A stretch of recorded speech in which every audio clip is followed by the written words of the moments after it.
You know, this video was gonna have to come out at some point, so I hope you guys enjoy. Honestly, that's all I gotta say. That's all I gotta say. I wasn't planning on talking about this till much later, but I thought I'd go ahead and address it. All right. Hope you guys enjoy, and please don't.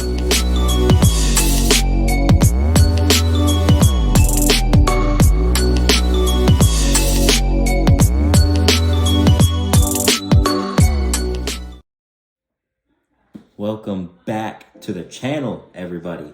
Okay, it's so good to see you guys, even though I can't actually see you. You know what I mean? Okay, it's so good to see you all. So I'm gonna just jump right into this. This is a really deep and something that I get asked often, and some people may assume that I get uncomfortable when talking about this. I don't get uncomfortable. I just refuse to argue with people on certain topics. You know what I mean? If I always, no matter what it is that I'm talking about, I come at it with the perspective of truth, okay?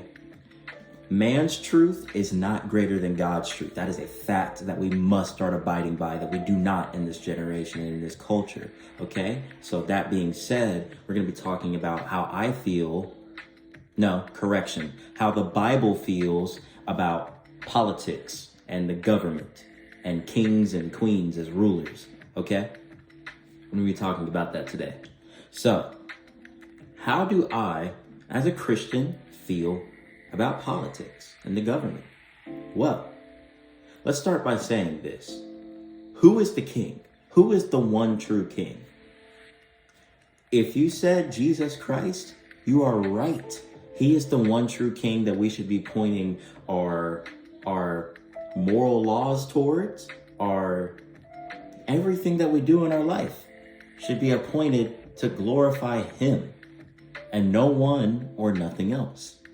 It all should point back to Jesus. That is what is most important. He is our one true king. No man is going to make this world a better place on their own without God's help. That is a fact. So, what does the Bible say specifically about this? And we're going to be addressing specifically in the book of Samuel, 1 Samuel, when the Israelites complained to God and they asked him for a king. Now, was this right for them to do this?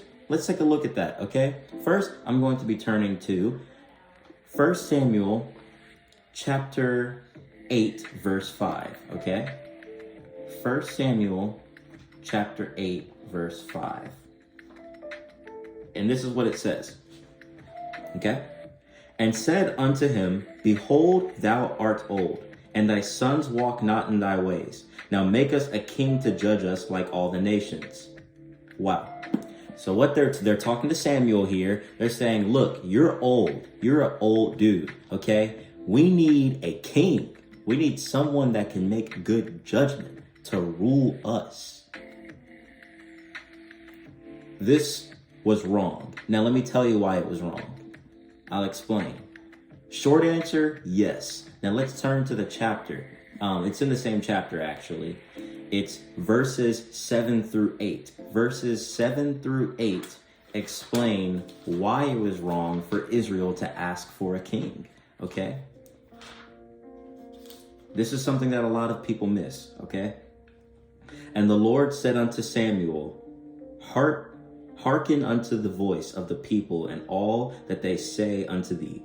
For they have not rejected thee, but they have rejected me. I'm going to say that again. They have not rejected thee, but they have rejected me. They haven't rejected you as their king. They rejected me as their king. Okay? But they have rejected me, and that I should not reign over them, according to all the works which they have done since the day that I brought them out of Egypt. Wow, I was the one who brought them out of Egypt.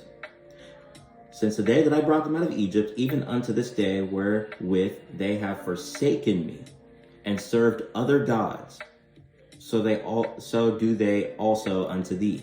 So, essentially, they're not forsaking Samuel as the king, they're forsaking God as their king. So why was it wrong for the Israelites to ask for a human king? Because God is our king.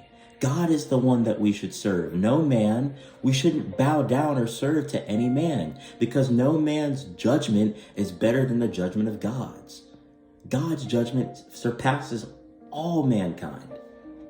And that is something that we miss in today's culture. And it breaks my heart, No matter how good a human ruler is at serving a nation or serving a land, God is the one true king that knows best. Okay? All right. Now, I'm going to turn to 1 Samuel chapter 12, verse 17.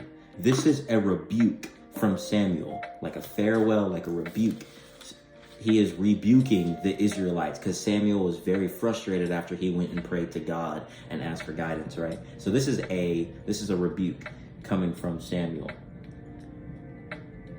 This is what he says right here. He says, Is it not wheat harvest today? I will call unto the Lord, and he shall send thunder and rain, that ye may perceive and see that your wickedness is great, which ye have done in the sight of the Lord, in asking you a king. In asking you a king, he's saying you have done a great disservice to God.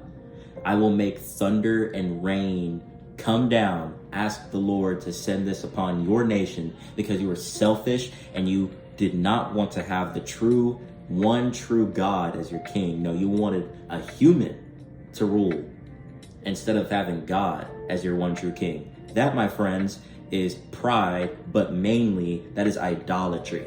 That is idolatry. Okay? That is idolatry. And did you know that God actually knew that the Israelites would ask for a king? Let me show you. God is all-knowing. He is omniscient, and he is also omnipresent, but he's omniscient, which means he is all-knowing. So he already knew that Israel was going to ask for a king. Isn't that interesting? He knew, even though that he is the one true king, that they were going to ask for a king. It actually says so in Deuteronomy. So I'm going to turn there for a moment. Deuteronomy chapter 17, verses 14 through 15, okay? Let me turn there real quick. This is what it says. When thou art come into the land which the Lord thy God giveth thee, and shalt possess it, and shalt dwell therein, and shalt say, I will set a king over me, like as all the nations that are about me. Thou shalt in any wise set him king over thee, whom the Lord thy God shall choose. One from among thy brethren shalt thou set king over thee. Thou mayest not set a stranger over thee, which is not thy brother.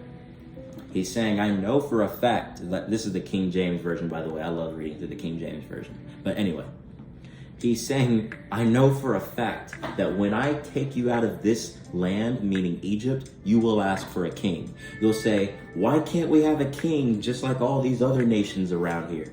Why can't we have a king like every other nation ever?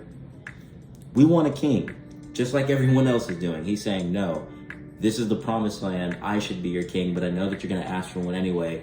God allows us to stick our hand into fire just so that we know to not put it back in fire again. He allows us to burn ourselves so that we can learn through experience. He's a good father. He's a good parent. Just like how sometimes in order for kids to learn to not make a mistake again, you have to let them make the mistake. So that's what God is doing here. So ultimately, how do I feel about politics? How do I feel about the government? I am neither Republican nor Democratic. I serve God's kingdom. And even still, if I am to vote, I'm going to vote for whoever I feel is best serving the kingdom of God. But I am not a member of the Democratic or Republican Party. I'm neither. I'm nothing. I serve God's kingdom and Jesus is my king. That is it, okay? I hope this video was able to help some of you. God bless. I love you very much. Stay up. Jesus is coming back very soon. He is.